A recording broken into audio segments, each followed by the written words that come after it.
राधे कृष्ण दोस्तों। तो चलिए हम आज की कहानी को शुरू करें। हमारी आज की कहानी कामाख्या देवी मंदिर में योनि की पूजा क्यों होती है। तो आइए जानते हैं कामाख्या देवी मंदिर का रहस्य। कभी किसी ने कहा कि यहाँ तंत्र विद्या से इंसान को अदृश्य बना दिया जाता है।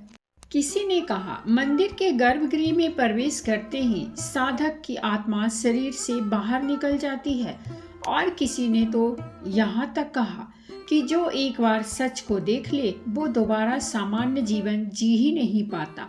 भारत के उत्तर पूर्व में ब्रह्मपुत्र की लहरों से घिरे नीलांचल पर्वत पर छुपा है एक रहस्यमयी मंदिर, जो इतना गहरा, इतना प्राचीन है कि आज भी वैज्ञानिक, इतिहासकार और साधु सब इसके आगे नतमस्तक हैं। यह कहानी है कामाख्या मंदिर की, जो भारत का सबसे रहस्यमय, सबसे शक्तिशाली और सबसे खतरनाक शक्तिपीठ है। लेकिन यह सिर्फ एक मंदिर नहीं है, यह एक ऐसा तांत्रिक ऊर्जा केंद्र है जहां आज भी खुलेआम बलि दी जाती है, जहां अमावस्या की रातें मौत से बात करने वालों की होती है, जहां दीवारों के पीछे क्या होता है इसका जवाब आज तक किसी वैज्ञानिक के पास भी नहीं है।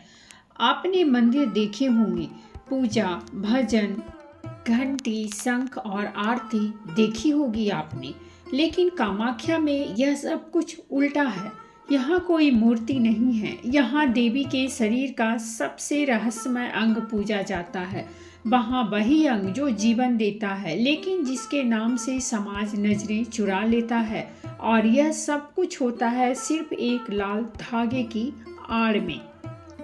कामाख्या एक ऐसा स्थान है जहाँ हर साल 3 दिनों तक देवी रजस्वला में होती हैं, यानी माता को मासिक धर्म आता है। और इतना ही नहीं, इस दौरान आसपास की नदी और तालाब का रंग भी खून की तरह लाल हो जाता है। और सबको चौंका देने वाला सवाल यह कि क्या आज भी यहाँ पर बलि दी जाती है। आखिर ऐसी कौन सी वजह है जिसकी वजह से यहाँ पर मंदिर के कपाट खोलने से पहले हर दिन एक पशु की बलि दी जाती है। कहते हैं अगर किसी को काली विद्या सीखनी हो तो वह या तो शमशान जाए या कामाख्या। यहाँ हर साल हजारों तांत्रिक आते हैं, कुछ साधना के लिए तो कुछ सिद्धि शक्ति के लिए और कुछ मौत से आंख मिलाने के लिए। कामाख्या में तंत्र, बलि, खून, शक्ति और सिद्धि, यह सब सिर्फ कहानियां ही नहीं है, यहाँ यह तथ्य है। और इन तथ्यों की गहराई इतनी है कि कोई अगर एक बार अंदर चला गया तो या तो सिद्ध बनकर निकला या गायब होकर रह गया। कहते हैं कामाख्या मंदिर में देवी साक्षात प्रकट होती हैं, लेकिन हर किसी को दिखाई नहीं देती। अगर आपका मन शुद्ध नहीं है, आपकी आस्था अधूरी है या आपके अंदर भय है तो आप यहाँ रुक ही नहीं सकते। यह वही मंदिर है जिसे कई बार मिटाने की कोशिश की गई। मुगल हमलों में इसे खंडहर बना दिया गया, लेकिन हर बार यह मंदिर और भी शक्तिशाली होकर उठा, क्योंकि यह सिर्फ एक मंदिर नहीं है बल्कि यह देवी कामाख्या का निवास स्थान है। कामाख्या में रातें सोने के लिए नहीं होती, यहाँ रातें सत्य जानने के लिए होती हैं। और अब सवाल यह उठता है कि आखिर ऐसा क्या है इस मंदिर में जो इसे इतना अलग बनाता है। तो सबसे बड़ा रहस्य निकल कर आता है नर बलि का, यानी इंसानों की बलि का। इसकी खबरें आए दिन आज भी न्यूज और अखबारों की सुर्खियां बनी रहती हैं। अब सवाल यह उठता है कि आखिर क्यों कामाख्या मंदिर में नर बलि दी जाती है और इसकी शुरुआत कैसे हुई थी। आखिर इसके पीछे कौन सा रहस्य छिपा हुआ है। क्यों यहाँ देवी की मूर्ति नहीं है। आखिर क्या है यहाँ के सिंदूर में जिसको हर पुरुष और स्त्री लेना चाहता है। क्या यह सच है कि माँ कामाख्या ने, देवी ने अपने ही सबसे प्रिय पुजारी को पत्थर में बदल दिया था।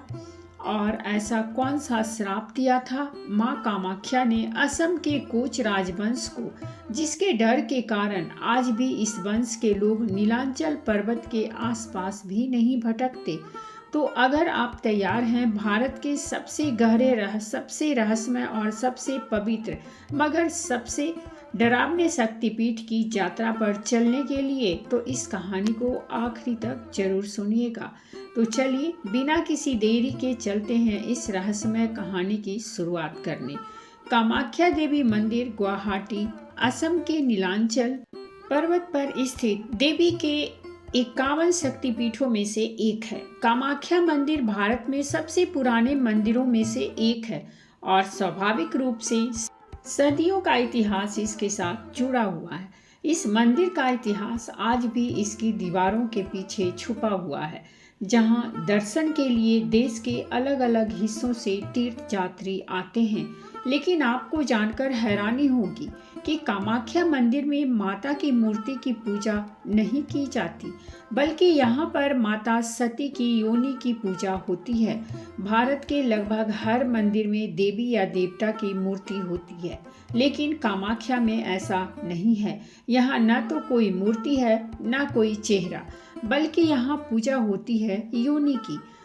जब आप इस मंदिर में प्रवेश करेंगे तो यहाँ पर एक समतल चट्टान के बीच बिना विभाजन किए हुए देवी के योनि की आकृति दिखाई देगी। योनि को रेशम की साड़ियों और ताजे फूलों से ढका जाता है। अब आप लोगों के मन में एक सवाल जरूर आ रहा होगा कि आखिर कामाख्या मंदिर में माता की योनि की ही पूजा क्यों की जाती है। तो इससे जुड़ी एक पौराणिक कथा है जो माता पार्वती और भगवान शिव से जुड़ी हुई है। कई धार्मिक ग्रंथों में इस बात का जिक्र मिलता है कि दक्ष शिव जी को शत्रु मानता था, लेकिन दक्ष की पुत्री सती ने शिव जी से विवाह कर लिया था।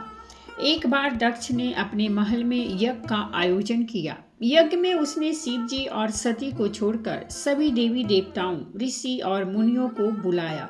जब यह बात सती को मालूम हुई, तब शिव जी के मना करने के बाद भी देवी पिता के यहाँ बिन बुलाए पहुँच गई।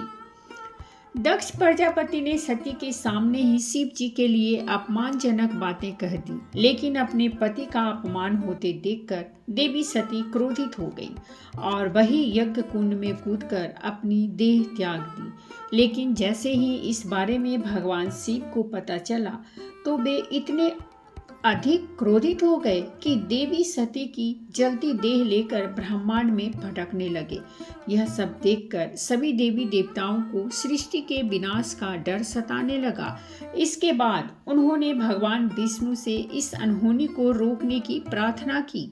विष्णु जी ने अपने सुदर्शन चक्र से देवी के शरीर के 51 टुकड़े कर दिए ताकि शिव जी का सती से मोह भंग हो सके। सती के शरीर के टुकड़े जहाँ जहाँ गिरे वहाँ वहाँ शक्तिपीठ स्थापित हो गए। कामाख्या मंदिर के क्षेत्र में देवी सती की योनि का भाग गिरा था। इस कारण यहाँ देवी की योनि की पूजा की जाती है। यही वजह है कि कामाख्या मंदिर में कोई मूर्ति नहीं है, यहाँ माता की योनि की पूजा की जाती है। कामाख्या मंदिर 3 भागों में बना है। इसका पहला भाग सबसे बड़ा है, जहाँ पर हर शाम को जाने नहीं दिया जाता। दूसरे भाग में माता के दर्शन होते हैं और जहाँ एक पत्थर से हर समय पानी निकलता है। जब माता को मासिक धर्म आता है, तब साल में 3 बार इस पत्थर से खून की धारा निकलती है, जिससे आसपास की नदी और तालाब का रंग भी लाल हो जाता है। ऐसा क्यों और कैसे होता है, यह आज तक किसी को पता नहीं है। इसके अलावा यहाँ पर एक प्राकृतिक झरना भी मौजूद है, जिसे हेमकुंड के नाम से जाना जाता है और इसी झरने के चलते यह जगह हमेशा गीली रहती है। इस झरने के जल को काफी गुणकारी और शक्तिशाली माना जाता है। ऐसा माना जाता है कि इस जल के नियमित सेवन से आप हर बीमारी से छुटकारा पा सकते हैं। हर साल जून की तपती गर्मी में असम के नीलांचल पर्वत पर एक अजीब सा सन्नाटा पसर जाता है। योनि को सफेद कपड़े से ढक दिया जाता है और मंदिर के कपाट 3 दिनों के लिए बंद कर दिए जाते हैं। न कोई पूजा और न ही घंटियों की आवाज। आप लोग इस बात को सुनकर काफी चौंक गए होंगे, लेकिन आपकी जानकारी के लिए बता दें कि हर साल जून में जब बरसात की पहली बूंद गिरती है, तब कामाख्या मंदिर के पट बंद हो जाते हैं। जिस तरह उत्तर भारत में कुंभ महापर्व का महत्व होता है, उसी तरह उससे भी बढ़कर कामाख्या के अम्बुबाची पर्व का महत्व होता है। अक्सर आपने देखा होगा कि बाकी मंदिरों में मासिक धर्म के दौरान स्त्रियां पूजा पाठ करने के लिए नहीं जाती हैं, लेकिन कामाख्या मंदिर में मासिक धर्म के समय भी महिलाओं को पूजा पाठ करने की इजाजत होती है। ऐसा इसीलिए क्योंकि खुद माता को भी मासिक धर्म आता है और अम्बुबाची मेला असल में माँ के रजस्वला होने का ही उत्सव है। हर साल आषाढ़ महीने की 9वीं तिथि से शुरू होकर 3 दिन तक देवी विश्राम करती हैं। इन दिनों न कोई पूजा होती है, न कोई धार्मिक अनुष्ठान, और तांत्रिक भी इस समय अपनी साधना को रोक देते हैं। लोगों की मान्यता है कि जैसे एक स्त्री मासिक धर्म के दौरान शरीर की शुद्धि करती है, वैसे ही देवी धरती को शुद्ध करती हैं। इन दिनों खेती, विवाह, यज्ञ सब कुछ रोक दिया जाता है। मंदिर के पुजारी बताते हैं कि जब मंदिर बंद होता है तब माँ की गुफा से लाल रंग का पानी निकलता है। विज्ञान इसे पहाड़ की मिट्टी और जल का प्रभाव मानता है, लेकिन भक्त इसे माँ की शक्ति का प्रतीक मानते हैं। फिर 3 दिन बाद मंदिर के पट फिर से खुलते हैं। इसे निर्मल बासर कहा जाता है और जिस सफ़ेद कपड़े से योनि को ढका गया था, अब वह सफ़ेद नहीं रहता बल्कि रक्त से लाल हो जाता है। लेकिन सबसे खास बात यह है कि भक्तों को यहाँ प्रसाद के रूप में यही लाल कपड़ा दिया जाता है। यह वही कपड़ा होता है जिसे माँ की योनि पर चढ़ाया जाता है और माना जाता है कि उसमें माँ की शक्ति बसती है। पुजारी बिल्कुल सफ़ेद कपड़ा रजस्वला के दौरान माता पर चढ़ाते हैं और 4 दिन के बाद वह कपड़ा बिल्कुल लाल हो जाता है, जिसको सभी श्रद्धालुओं में बांट दिया जाता है। लोग इस कपड़े को ताबीज की तरह संभाल कर रखते हैं, क्योंकि लोगों का मानना है कि यह कपड़ा उन्हें बीमारी, बुरी नज़र, तंत्र बाधा से बचा कर रखता है। ऐसा बताया जाता है कि 3 दिनों तक जब माँ कामाख्या रजस्वला में होती हैं, तब ब्रह्मपुत्र नदी का पानी भी लाल रंग का हो जाता है और जैसे ही माता की रजस्वला समाप्त होती है, उसके तुरंत बाद अब पानी अपने आप सामान्य अवस्था में परिवर्तित हो जाता है। यहाँ का अम्बुबाची मेला एक धार्मिक उत्सव नहीं है, यह तंत्रिकाओं का कुंभ कहा जाता है। देश भर से हजारों साधक, अघोरी, तांत्रिक और सिद्ध पुरुष यहाँ साधना के लिए जुटते हैं। कहा जाता है कि इस मेले में कई ऐसे लोग आते हैं जो 12 सालों तक गुफाओं में रहकर साधना करते हैं और फिर अम्बुबाची मेले के समय ही बाहर निकलते हैं। रात को इस मंदिर के आसपास के कुछ क्षेत्रों में आम लोगों जाना मना है, क्योंकि वहाँ तंत्र क्रियाएं चलती हैं। अम्बुबाची मेला वह समय है जो यह संकेत देता है कि हमारी धरती, हमारी देवी और हमारी नारी तीनों को सम्मान देना जरूरी है। यहाँ मेला एक ऐसा त्योहार है जो प्रकृति के स्त्री स्वरूप को स्वीकार करता है, जहाँ मासिक धर्म को छिपाने की नहीं बल्कि मनाने की परंपरा है। दोस्तों, कामाख्या न केवल शक्ति का प्रतीक है बल्कि यह तंत्र की राजधानी भी मानी जाती है। कहते हैं तंत्र साधना की सबसे गुप्त विधियां यहीं प्राप्त होती हैं। यहाँ की गुप्त सुरंगों में आज भी कुछ ऐसे अनुष्ठान होते हैं जिनकी जानकारी बहुत ही कम साधकों को होती है।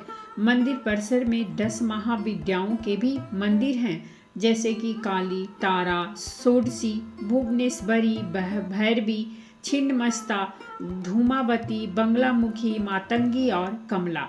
हर महाविद्या एक विशेष तांत्रिक शक्ति की अधिकारी मानी जाती है। कुछ मान्यताएं बताती हैं कि मंदिर के गर्भगृह के नीचे एक सुरंग है जो ब्रह्मपुत्र नदी तक जाती है। यह सुरंग अब सील कर दी गई है, लेकिन पुराने साधकों का मानना है कि यहीं पर महान तांत्रिक साधनाएं होती थीं। कामाख्या मंदिर के नीचे आज ऐसी बहुत सारी गुफाएं बताई जाती है, जिन गुफाओं में अघोरी तांत्रिक वर्षों तक साधना करते हैं। कई तो ऐसे भी होते हैं जो जिंदा समाधि लेकर वहीं वर्षों तक ध्यान में लीन रहते हैं। मंदिर के पीछे की ओर एक गुप्त स्थान है जिसे काली पठार कहा जाता है। यहाँ रात में सिर्फ विशेष तांत्रिकों को साधना की अनुमति है। अघोरी मानते हैं कि माँ कामाख्या स्वयं तंत्र में सिद्ध करने वाली हैं। यहाँ साधना करने वाला तांत्रिक मृत्यु को जीत सकता है, कामना से छुटकारा पा सकता है। कामाख्या सिर्फ एक मंदिर नहीं, यह एक संपूर्ण तंत्र क्षेत्र है। यहाँ कुछ साधनाएं मांस, मदिरा, मद्र, मुद्रा और मैथुन के साथ की जाती हैं, जिसे पंचमकार कहा जाता है। लेकिन यह केवल उन्हीं को मान्य है जो पूर्ण ब्रह्मचार्य, संयम और दीक्षा में सिद्ध होते हैं। यह क्रियाएं आज भी छुपकर विशेष तिथियों पर होती है। अम्बुबाची मेले के समय कामाख्या मंदिर में सबसे अधिक तंत्र मंत्र की क्रियाएं की जाती है। कहा जाता है कि इस उत्सव के दौरान ही तांत्रिक गुप्त द्वार खुलते हैं। बहुत से तांत्रिक इन दिनों पंच तत्वों में प्रवेश की साधना करते हैं, यानी धरती, जल, अग्नि, वायु और आकाश में खुद को विलीन करने की। कुछ साधक मानते हैं कि कामाख्या में एक गुप्त शून्य द्वार है जहां जाने वाले लौटते नहीं, या लौटते हैं तो सिद्धि बनकर लौटते हैं। ऐसे ही कहानी है असम के पास एक गांव में रहने वाले तांत्रिक विश्वनाथ बाबा की। कहते हैं कि विश्वनाथ बाबा ने 12 साल तक एकांत साधना की। न कपड़े, न घर, न बोलचाल, सिर्फ माँ कामाख्या के गुप्त मंत्रों से साधना की। अम्बुबाची की रात में वे मंदिर के नीचे की गुफा में चले गए। लोगों ने देखा कि वह 3 दिन बाद लौटे, लेकिन उनका चेहरा पूरी तरह से बदल चुका था और एक अलग सी चमक चेहरे पर दिखाई दे रही थी। उनकी आंखें रात में चमकती थी। वह बिना देखे लोगों का भविष्य बता सकते थे। कहते हैं माँ कामाख्या ने उन्हें सिद्धि दी थी, लेकिन बदले में उनकी आवाज छीन ली थी। कामाख्या मंदिर में जो लोग पूजा करते हैं वे सामान्य पुजारी नहीं होते। यह एक तांत्रिक पुजारी होते हैं जो काली साधना और तंत्र क्रियाओं में माहिर होते हैं। यह लोग देवी के भीषण रूप की पूजा करते हैं। कामाख्या मंदिर में जो पुजारी होते हैं उनको बचपन में ही चुन लिया जाता है और उन्हें गुप्त आश्रमों या जंगलों में तांत्रिक दीक्षा दी जाती है। इस दीक्षा में उन्हें भूत प्रेत, देवी की 10 महाविद्याओं और तंत्र ग्रंथों की पढ़ाई कराई जाती है। सबसे हैरान करने वाली बात तो यह है कि आम लोग इनके अनुष्ठानों को देख भी नहीं सकते। अम्बुबाची के दौरान जब देवी रजस्वला होती हैं तब सिर्फ पुजारी जानते हैं कि गर्भगृह में क्या होता है। इस दौरान वह 3 दिन तक बाहर नहीं निकलते, न किसी से बात करते हैं। यह पुजारी लोगों से घुलते मिलते नहीं। वे खुद को शुद्ध और ऊर्जावान बनाए रखने के लिए स्त्री संपर्क, भोजन, सामान्य बातचीत से दूर रहते हैं। कहा जाता है कि जिन पुजारियों ने महासाधना की होती है उनकी मृत्यु के बाद भी उनकी आत्मा मंदिर में रहती हैं और तांत्रिक सुरक्षा करती हैं। इस मंदिर के पास मौजूद सीढ़ियां अधूरी है, जो आज भी लोगों के लिए किसी रहस्यमय से कम नहीं है। इसके पीछे की भी एक कथा मौजूद है। कहा जाता है कि नरका नाम का एक राक्षस हुआ करता था जो बहुत ही शक्तिशाली था। पहले तो वह भी देवी कामाख्या का बहुत बड़ा भक्त हुआ करता था, लेकिन अपने अहंकार में चूर होकर वह एक रात नीलांचल पर्वत की पहाड़ी पर कामाख्या मंदिर पहुंचा और गरजते हुए उसने मां कामाख्या से शादी का प्रस्ताव रखा। तब मंदिर के अंदर से कोमल लेकिन तलवार की तरह तीखी आवाज आई।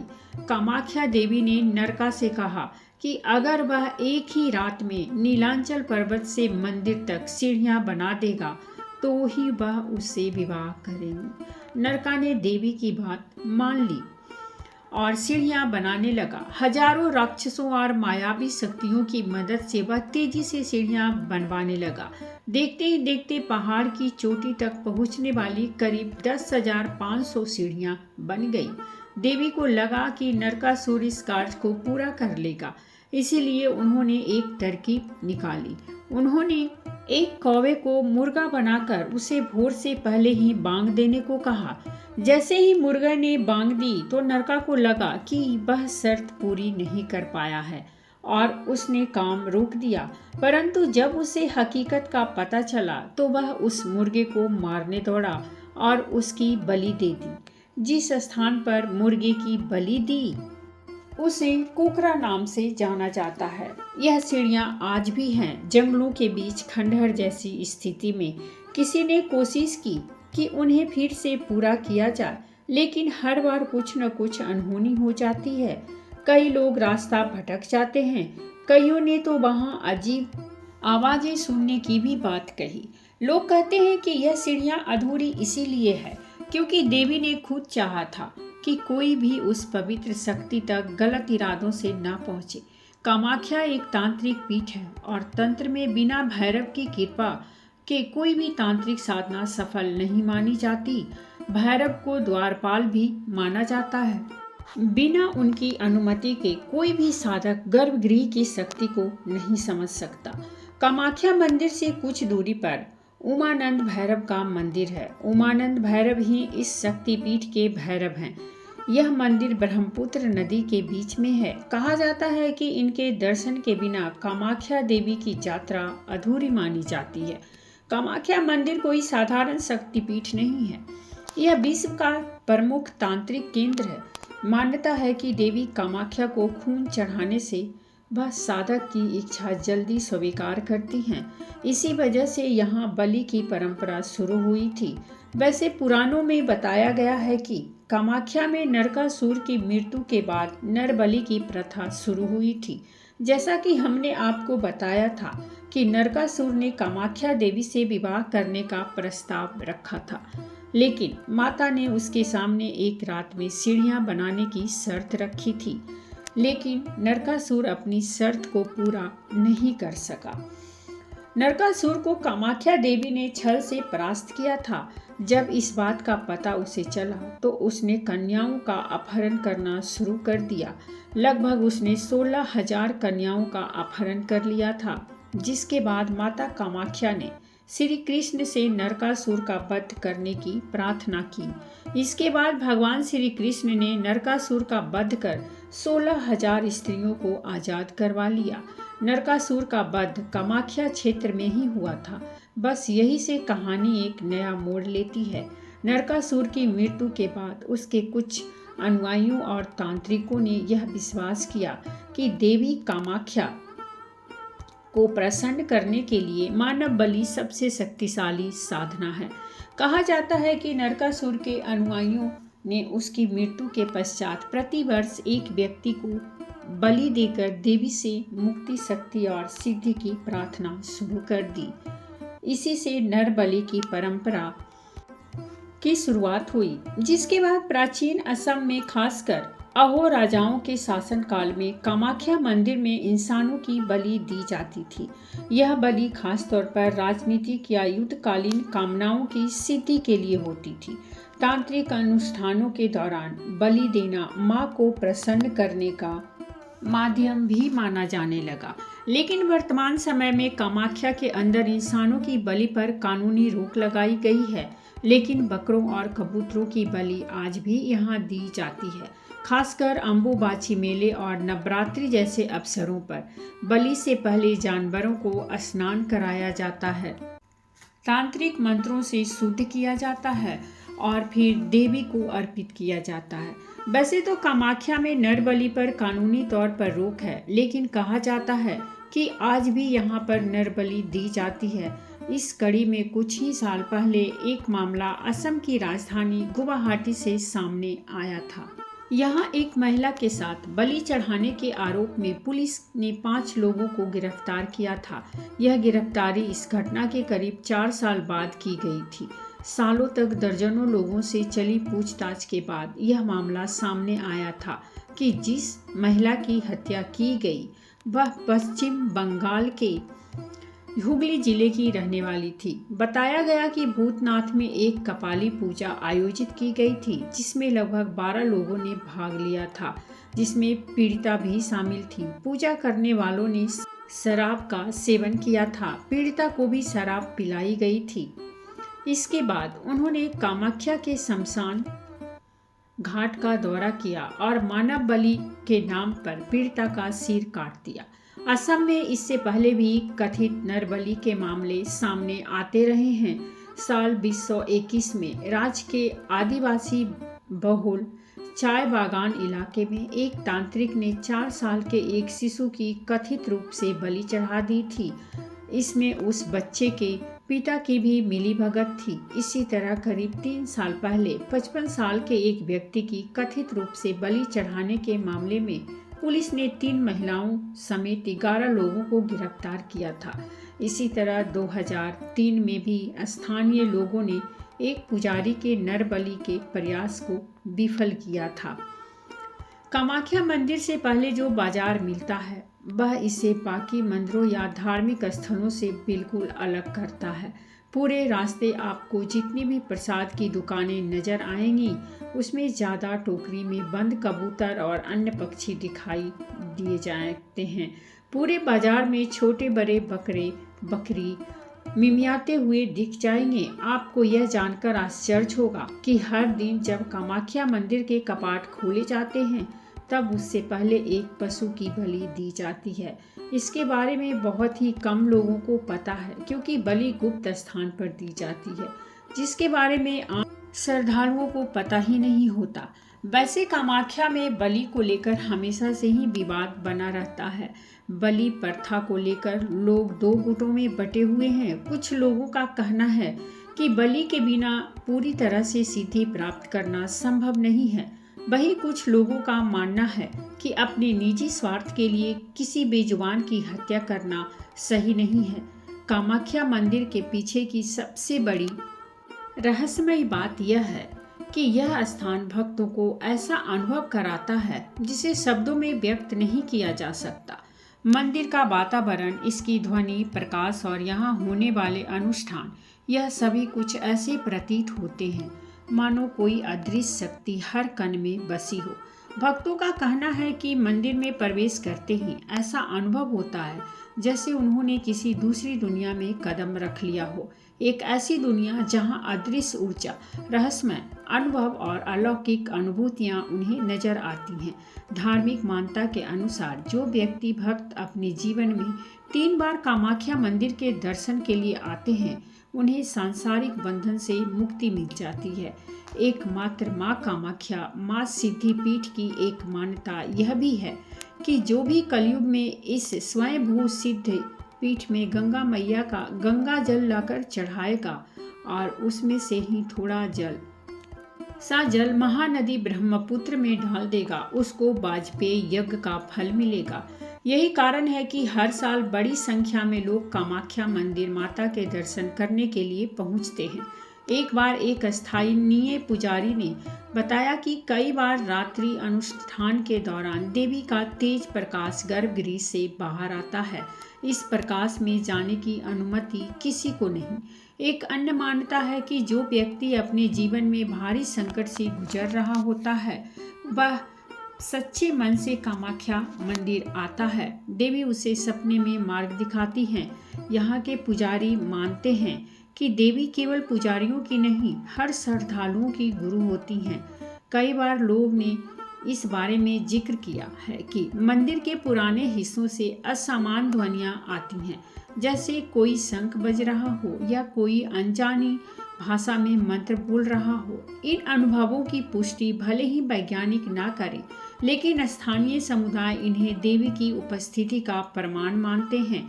भारत जादू और अध्यात्म की भूमि है, जिसके चलते वरदान और श्राप दोनों पर ही लोग विश्वास करते हैं। पुराने जमाने के कुछ ऐसे वरदान और श्राप हैं जो आज 21वीं सदी में भी प्रभावी हैं।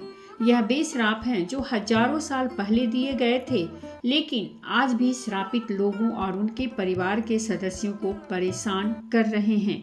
यह श्राप पीढ़ियों से चले आ रहे हैं।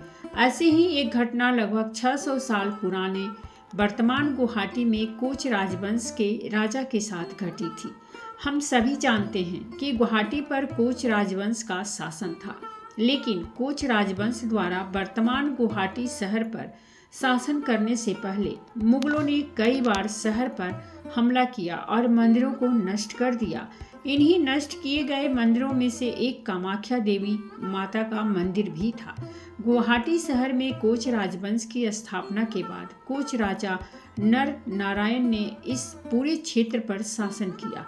उनके भाई चिल्ला राय उनकी सेना के सेनापति थे। जब राजा को मंदिर के बारे में पता चला तो वह और उनके भाई मंदिर गए और मंदिर का एक हिस्सा खंडहर पाया। उन्होंने मंदिर को अपनी पारंपरिक वास्तुकला में डिजाइन किया और इसका पूर्ण निर्माण किया ताकि लोग देवी की पूजा रख सकें। ऐसा कहा जाता है कि एक बार कोच राजा का नर नारायण अपने राज्य के पुजारियों को जमीन दे रहे थे। वहां उनकी मुलाकात केंदु कलाई नाम के एक पुजारी से हुई। केंदु कलाई हिंदू धर्म में के बारे में बहुत अच्छी जानकारी रखते थे। जब राजा की उनसे बातचीत हुई तो राजा उनके ज्ञान से बहुत प्रसन्न हुए। इसके चलते राजा ने उन्हें जमीन का एक टुकड़ा दिया और कामाख्या मंदिर का मुख्य पुजारी बना दिया। केंदु कलाई ने मंदिर के रखवाले और मुख्य पुजारी के रूप में काम करना शुरू कर दिया। कुछ दिन सब कुछ अच्छा चल रहा था, लेकिन एक दिन राजा को किसी ने खबर दी कि जब कामाख्या मंदिर के पुजारी केंदु कलाई मंदिर में पूजा करते हैं तब वे गहरी समाधि में चले जाते हैं, और जब वे गहरी समाधि में होते हैं तब देवी स्वयं मंदिर के अंदर नृत्य करती हैं। जब राजा ने यह कहानी सुनी तो वह इसकी पुष्टि करना चाहते थे कि यह क्या सच है। उन्होंने केंदु कलाई को बुलाया और पूछा कि क्या देवी मंदिर के अंदर नृत्य करती हैं जब वे अपनी नियमित पूजा करते हैं। जवाब में केंदु कलाई ने कहा कि यह सच है। यह सुनकर राजा काफी प्रसन्न हुए और उन्होंने कहा कि वे और उनके भाई चिल्ला राय भी माता के साक्षात दर्शन करना चाहते हैं और उनका नृत्य देखना चाहते हैं। राजा की बात सुनकर केंदु कलाई ने उन्हें स्पष्ट रूप से मना कर दिया। राजा को पता था कि वह ऐसे नहीं मानेंगे, इसीलिए उन्होंने पुजारी के सामने सोने और जवाहरात की पेशकश की। ब्राह्मण थोड़ा लोभी हो गया और राजा द्वारा दी जा रही रिश्वत से वह मान गया। योजना के अनुसार राजा नर नारायण और उसके भाई रात्रि के उस समय मंदिर में पहुंच गए जब केंदु कलाई नियमित रूप से पूजा करते थे, लेकिन नर नारायण और उनके भाई चिल्ला राय की योजना तब विफल हो गई जब देवी को पता चला कि वे गुप्त रूप से उनका नृत्य देखने की कोशिश कर रहे हैं। इससे देवी क्रोधित हो गई और उन्होंने पुजारी को पत्थर में बदल दिया और राजा व उनके भाई को श्राप दे दिया। देवी ने राजा और उनके भाई को श्राप दिया कि यदि वह उनका भाई या उनके परिवार का कोई भी सदस्य कभी भी मंदिर परिसर में पैर रखेगा तो उसका सर्वनाश हो जाएगा। देवी ने यह भी श्राप दिया कि यदि वे नीलांचल पहाड़ियों के दर्शन भी कर लें तो उनका पूरा परिवार नष्ट हो जाएगा। उस दिन से लेकर आज तक कोच राज परिवार के किसी भी सदस्य ने कभी कामाख्या मंदिर जाने की हिम्मत नहीं की और न ही नीलांचल पहाड़ियों के दर्शन किए। राजा नर नारायण के वंशजों में कामाख्या मंदिर को लेकर जो खौफ है उसका अंदाजा आप इस बात से लगा सकते हैं कि जयपुर की महारानी गायत्री देवी, जो उस समय लोकसभा की सदस्य थी, को गुवाहाटी जाना था। जब उन्हें बताया गया कि वे गुवाहाटी हवाई अड्डे से कामाख्या मंदिर के दर्शन कर सकती हैं, तब उन्हें तुरंत श्राप याद आ गया और उन्होंने अपनी उड़ान रद्द कर दी। बाद में उन्होंने कोलकाता हवाई अड्डे से सिलचर हवाई अड्डे के लिए उड़ान बुक की और फिर कार से गुवाहाटी पहुंची। महारानी गायत्री देवी राजा नृपेंद्र नारायण की पुत्री थी। राजा नृपेंद्र नारायण राजा नर नारायण के प्रत्यक्ष वंशज थे। कामाख्या देवी मंदिर की छत पगोड़ा है। अंदर का रास्ता संकरा और गुफाओं जैसा लगता है। गर्भगृह तक जाने के लिए नीचे उतरना होता है और वहां पहुंचते ही वातावरण अचानक भारी और गूंजता हुआ सा लगने लगता है। वैज्ञानिक भी मानते हैं कि इस क्षेत्र में कुछ रहस्यमय ऊर्जा क्षेत्र है जिन्हें मापा तो नहीं जा सकता लेकिन महसूस किया जा सकता है। कुछ वैज्ञानिकों ने यहाँ के चुंबकीय क्षेत्रों का परीक्षण भी किया है। उनके अनुसार यहाँ कंपास की सुई असमान दिशा में घूमती है। वहीं कुछ अध्यात्मवादी मानते हैं कि यह स्थान पूजा पृथ्वी की ऊर्जा का एक शक्तिशाली केंद्र है। कुछ लोग कामाख्या मंदिर सिद्धि सिंदूर के लिए भी पहुंचते हैं।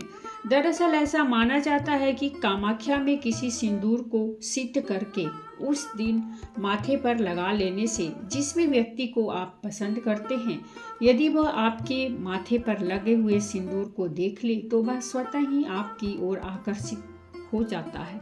ऐसा बताया जाता है कि कामाख्या में सिद्धि सिंदूर की विधि शुक्रवार वाले दिन से प्रारंभ करनी चाहिए, जिसमें लगभग 7 दिन का समय लगता है।